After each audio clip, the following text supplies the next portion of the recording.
रहीम। Dear students, अभी हम question number 16 of exercise 6B solve करने जा रहे हैं। इसमें हमारे पास दो पार्ट्स गिवन है। फर्स्ट पार्ट को हम रीड आउट करते हैं।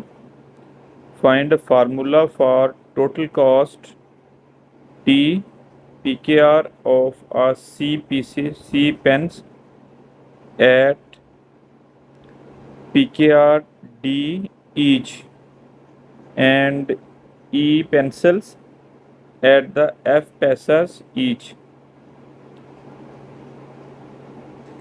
ये हम सबसे पहले इसका ए पार्ट को सॉल्व करेंगे। ए पार्ट में हमारे पास जो हाथ यानी जो पेन है, पेन की हर पेन की कास्ट, ईच पेन की कास्ट हमें गिवन है। उसके बाद टोटल पेन्स की कास्ट गिवन है। और इसी तरह दूसरा आर्टिकल हमारे पास पेंसिल है, उसकी भी ईच पेंसिल की कास्ट और उसके बाद टोटल पेंसिल्स की कॉस्ट हमारे पास गिवन है।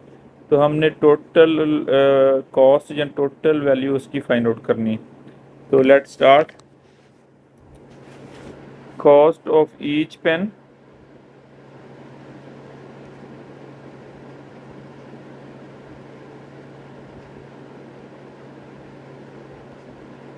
वो हमारे पास है cost of C pen D at each. तो हमारे पास इसकी वैल्यू है DPKR, ये इसकी यूनिट है। अब total cost of C pens,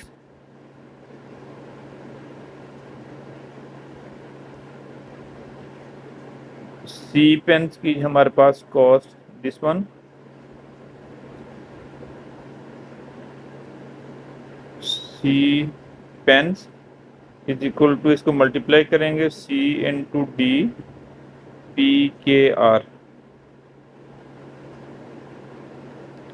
तो इसको हम CDPKR भी लिख सकते हैं, CDPKR।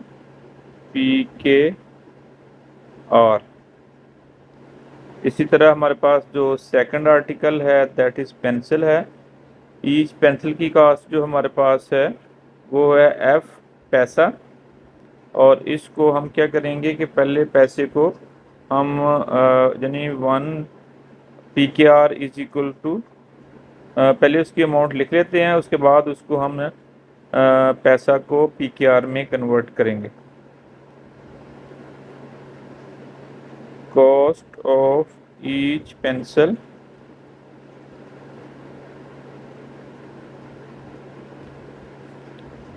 Is equal to F पैसा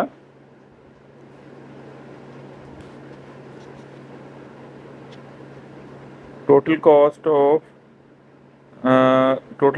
of E pencils, total cost of E quantity है pencils की of E pencils, that is E into F, E into F पैसा। तो हमारे पास ये इसकी क्या है, पैसा इसकी यूनिट है। अब इसको हमें पता है कि 1 PKR that is equal to 100 paisa. तो इसको हमने 1 पैसा की वैल्यू फाइंड आउट करनी, that will be 1/100 PKR।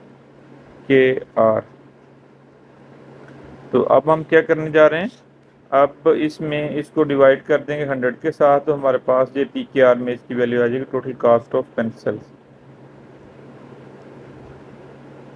EF divided by 100, it is PKR, value of pencils. अब हम टोटल कॉस्ट फाइंड आउट करने जा रहे हैं। Total cost of pen and pencils, that is जो हमारे पास पेन की कॉस्ट है दैट इज CDPKR, और जो पेंसिल्स की है वो हमारे पास, हम इस तरह लिख देते हैं ना, पेन्स प्लस पेंसिल्स कॉस्ट। तो अब हमारे पास इसकी जो कॉस्ट है इसको हम कैपिटल टी से शो करते हैं, और जो पेन्स की कॉस्ट है वो हम पहले फाइंड आउट कर चुके हैं, सी डी प्लस पेंसिल की कॉस्ट भी ई F over 100 P K are. ये हमारे पास टोटल कास्ट आ गई है पेंसिल्स की और उसके साथ ही पेन्स की, दोनों को ऐड करके। यहाँ तक हमारा एक पार्ट इसका कंप्लीट हो गया है। जो हमने फर्स्ट पार्ट फाइंड आउट करना था उसकी वैल्यू हमारे पास जहाँ तक आ गई है। अब हम इसका सेकंड पार्ट सॉल्व करने जा रहे हैं। अब हम इसके सेकंड पार्ट की वैल्यू फाइंड आउट करने जा रहे हैं। इसमें हमारे पास ई की वैल्यू है 145 minus 145 C over 4 minus C, and D की वैल्यू हमारे पास है एफ प्लस 5 ओवर 50। और इसके बाद फर्दर हमें ई की वैल्यू जो गिवन है 150 है और डी की वैल्यू हमारे पास 3 है। तो हमने टी की वैल्यू फाइंड आउट करनी है, जो हम पहले सी और डी और ई एफ की फॉर्म में फाइंड आउट कर चुके हैं पहले पार्ट में। उसी की एक्चुअल वैल्यू हमने फाइंड आउट करनी है इन वैल्यूज़ को यूज़ करते हुए। तो उस फार्मूला की हमें ज़रूरत पड़ेगी, उसको दोबारा हम लिखते हैं T is equal to C into D plus E F over 100 P K R. तो इधर से अब हम सबसे पहले लिखेंगे इसकी जो E की वैल्यू हमें गिवन है, E is equal to minus 145 C over 4 minus C. अब हमारे पास इसकी जो E की वैल्यू इधर गिवन है वो हम सब्स्टिट्यूट कर देंगे इधर। It will be 150 is equal to minus 145 C over 4 minus C. इधर हमारे पास ये डिवाइड हो रहा है, उधर आके मल्टीप्लाई हो जाएगा। तो इसको हम 150 into 4 minus C is equal to minus 145 C. अब हम इसको मल्टीप्लाई करने जा रहे हैं inside the bracket. It will be 150 into 4 and 4 5 20 0 and two carry हो जाएगा इधर से, and 4 1 4। It will be 600 minus 150 C is equal to minus 145 C. अब हम क्या करेंगे कि ये वाली जो इधर कांस्टेंट टर्म रखेंगे, सी वाली जो वैल्यूज़ हैं उसको एक साइड पे हम कर लेंगे। तो ये वाला जो हमारे पास माइनस 150 सी है इसको इस साइड पे हम ले जाएंगे। इधर हमारे पास रह जाएगा 600 is equal to minus 145 plus 145 C and plus 150 C. अब इधर से हम जो ना इसको सॉल्व करेंगे। 150 प्लस है और माइनस 145, तो इसको हमने माइनस किया, it is 5 with the positive sign. 600 is equal to 5 सी।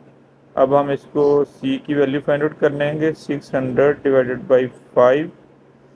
तो इसको हम इससे डिवाइड करेंगे, डिवाइड करने से इसको इस साइड पे हम कर लेते हैं 5 से डिवाइड करेंगे, 5 1 जार 5, और इधर से इसको माइनस किया, हमारे पास 1 आ गया, इसको 0 को कैरी किया, इट विल बी 10, 2 5 जार 10, इसमें से हमने माइनस किया तो ये 0 आ गया। अब इसको कैरी किया, ये 0 है तो 0 एज इट इज इधर शिफ्ट हो जाएगा। 120 is equal to C.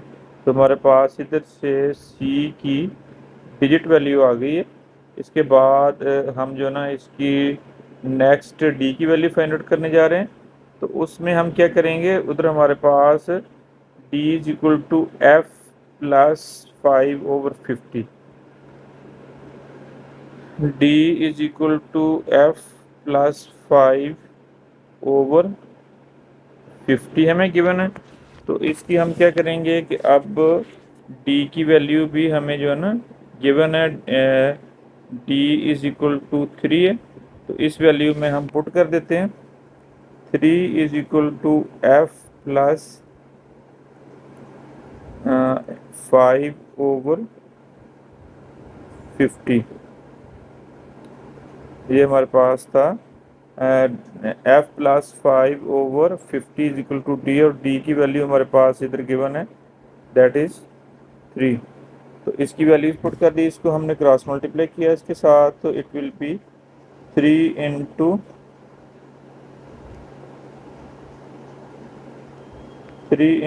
50 is equal to F plus 5। इसको मल्टीप्लाई करेंगे, it will be 150 and F plus 5। अब हम इसको 5 को इधर जब इधर लेफ्ट साइड पे आएगा, इसकी साइन हमारे पास चेंज हो जाएगी, it will be 150 minus 5 is equal to F and F is equal to 145। तो इधर हमारे पास इसकी वैल्यू आ गई है 145। अब एफ की भी हमारे पास वैल्यू आ गई है, ई की वैल्यू भी आ गई, सी की वैल्यू भी आ गई है, और डी की वैल्यू भी आ गई है हमारे पास। अब हम क्या करने जा रहे हैं कि उसमें जो टोटल वैल्यू हमारे पास सी, एफ और डी की वैल्यू थी, तो इसको यूज़ करते हुए हमारे पास इसको T is equal to C D plus E F over 100 P K R थी हमारे पास इसकी वैल्यू। और जो हमने फाइंड आउट किया है, इसमें variable C, D, E and F की वैल्यूज़ जो हमने फाइंड आउट की है वो इधर पुट कर लेते हैं। वो पुट करके तो हम इसमें सब्स्टिट्यूट करेंगे। तो एफ़ की वैल्यू हमारे पास आई है 145, और इसी तरह ई के हमारे पास जो ई की वैल्यू हमें गिवन थी that was 150। Same like that जो हमारे पास डी की वैल्यू हमें इधर गिवन थी दैट वाज 3, और सी की है डी की हमारे पास वैल्यू थी, क्या थी वैल्यू 3, और सी की वैल्यू हमने 120 फाइंड आउट की है। ये वाली सारी वैल्यूज़ इसमें हम पुट करने जा रहे हैं। टी इज इक्वल टू सी की 120 है हमारे पास, इनटू डी की वैल्यू 3 है वो पुट कर दी, प्लस सी ई हमारे पास 150 के इक्वल है, इनटू इट विल बी 145। ये हमारे पास एफ़ की वैल्यू है, होल डिवाइडेड बाई 100। तो इसको हम अब मल्टीप्लाई करेंगे और इसकी कैंसिलेशन करेंगे। ये मल्टीप्लाई होगा इसके साथ 0, it will B 6, it will B 360 हमारे पास इसका आंसर आ गया। अब हम क्या करने जा रहे हैं कि इसको कुछ सिंप्लीफाई करते हैं। तो इसके लिए सिंप्लीफिकेशन करने के बाद हमारे पास इसकी वैल्यू जो आने वाली है, इसको कैंसिल आउट करेंगे। कैंसिल आउट अगर करते हैं तो ये 0 इससे कैंसिल हो जाएगा। अब हमारे पास 10 रह गया, इसको हम क्या करते हैं 5 से, 5 2 ज़ार 10 एंड 5 3 ज़ार 15। तो इधर से हमारे पास इसको एक डाउन करके लिख लेते हैं, 360 प्लस 3 इंटू 145 ओवर 2। तो अब हम इसको मल्टीप्लाई करेंगे 145 को 3 के साथ, इट विल बी 3 5 ज़ार 15, 1 कैरी, 3 2 ज़ार 12 प्लस 1 13, और इसके बाद हमारे पास 3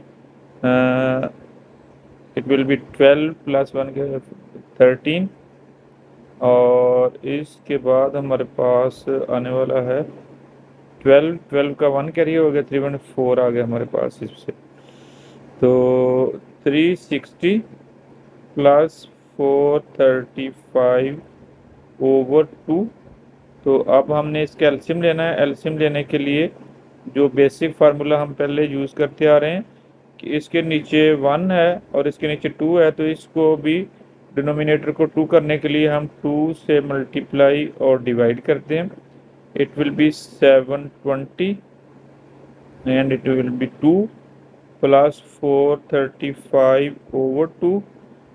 थोड़ा क्वेश्चन लेंथी है, मायूस नहीं होना, इंशाल्लाह अल्लाह खैर करे। ये हमारा बिल्कुल सही चल रहा है क्वेश्चन, और आगे इसको अभी हम वाइंड अप करने वाले हैं।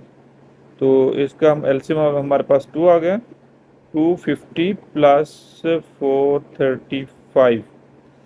अब इनको हम ऐड करेंगे, ऐड करने से हमारे पास इसकी वैल्यू हम फाइंड आउट करते हैं कि 720 plus 435 it will be 5 and it will be 11। तो हमारे पास 15 1150 हमारे पास इसकी आंसर आ गया 1155 over 2। अब हम इसको डेसिमल में कन्वर्ट करने जा रहे हैं, यानी इसको डिवाइड करेंगे। 1155 2 पे डिवाइड होगा, 2 5 आर 10, इसमें से हम माइनस किया तो हमारे पास 1 आ गया। 3 को 5 को नीचे कैरी किया 15, 7 2 आर 14, माइनस किया दोबारा इसके पास 1 आ गया, तो इसको दोबारा हम करेंगे, इट विल बी 714। माइनस किया तो हमारे पास 1 आ गया, इधर डेसिमल लगाएंगे, इधर 0 लगाएंगे। 5 2 टाइम्स आर द 10, तो इसको इधर से हम नहीं 0 आ जाएगी इसकी वैल्यू। तो हमारे पास इसका आंसर आ गया capital T is equal to 577.5। ये हमारे पास रिक्वायर्ड वैल्यू है, जहाँ तक हम खुदा खुदा करके पहुँच ही गए।